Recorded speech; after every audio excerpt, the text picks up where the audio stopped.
Di Bukit Sentosa pun sama juga. Dan saya tak nak saya tak nak di Sri Sentosa, sorry. Di Sri Sentosa. Taman Sri Sentosa pun sama juga. Jadi saya tak nak mendahului siasatan polis, tapi nampak gaya di ketiga-tiga tempat kejadian.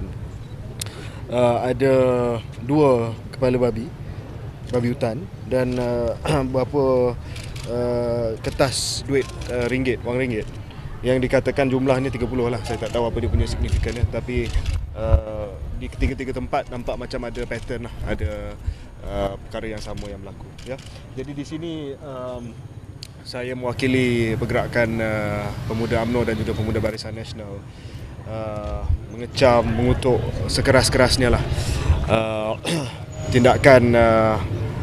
tindakan ini yang telah meninggalkan kepala babi, pencerobohan terhadap rumah-rumah ibadat di masjid hari ini, meninggalkan kepala-kepala babi di 3 buah masjid. Ini adalah satu tindakan yang amat tidak sensitif, amat buruk dari segi budaya kita, dari segi agama kita, tak kira lah agama mana. Dan saya melihat bahawa ini adalah satu kesinambungan daripada trend yang berlaku selama ini, serangan terhadap surau, serangan terhadap gereja, serangan terhadap rumah ibadat Sikh dan sebagainya.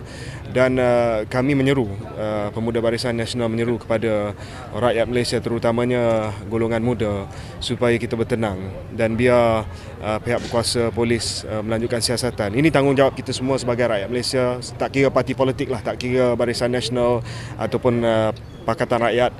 Kita perlu bersatu pada hari ini untuk mengecam apa yang telah berlaku. Jangan ada mana-mana pihak yang mempolitikkan isu ini, yang menyalahkan mana-mana pihak, yang buat macam-macam andaian mengatakan bahawa inilah yang kumpulan inilah yang bertanggungjawab dan sebagainya. Sebab kalau kita buat andaian, maka akan tersebar macam-macam kabar angin, dan apabila kabar angin tersebar tentang isu sensitif seperti ini, sensitif seperti serangan terhadap rumah ibadat yang melibatkan babi dan sebagainya, ia boleh merebak kepada sesuatu yang tidak diingini. Jadi saya betul-betul merayu kepada semua untuk kita bertenang, untuk memang kita memahami bahawa perasaan marah itu cukup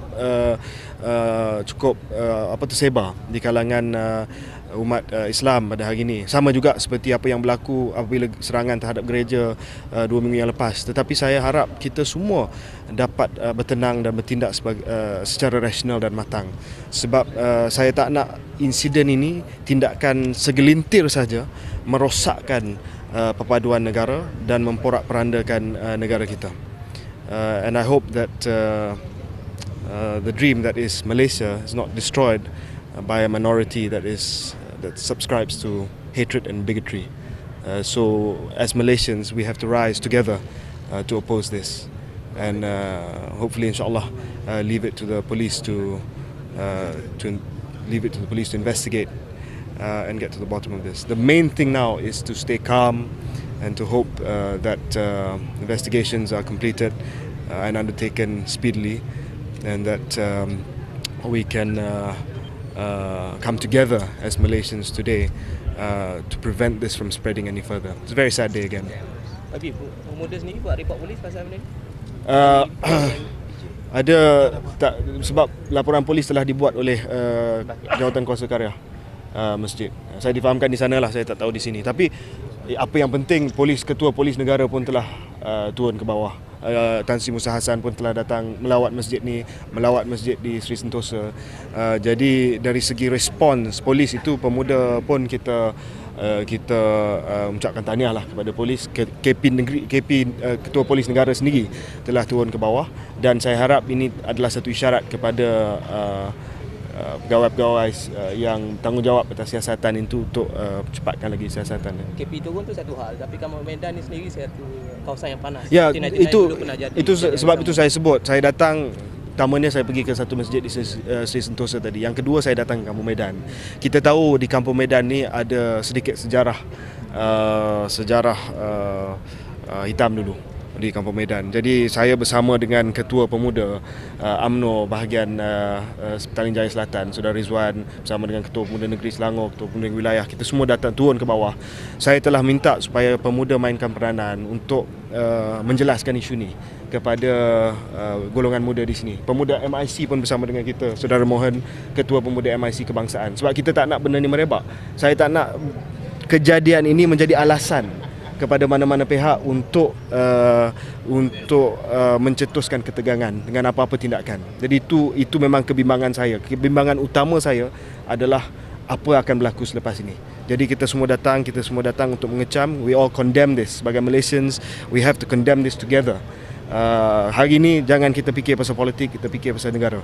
Kita fikir pasal apa yang kita boleh buat untuk sama-sama tenangkan keadaan di sini. Wajar untuk polis ditempatkan di masjid atau buat pemantauan? Tak, saya harap dengan kedatangan IGP pada pagi tadi, saya harap polis selain daripada melanjutkan siasatan macam saudara kata tadi, memang betul perlu ada rondaan kekal buat sementara ni di kawasan-kawasan berkenaan, khususnya di Taman Medan. Saya harap pegawai-pegawai polis dapat ditempatkan di masjid dan juga di kawasan-kawasan perumahan di sini.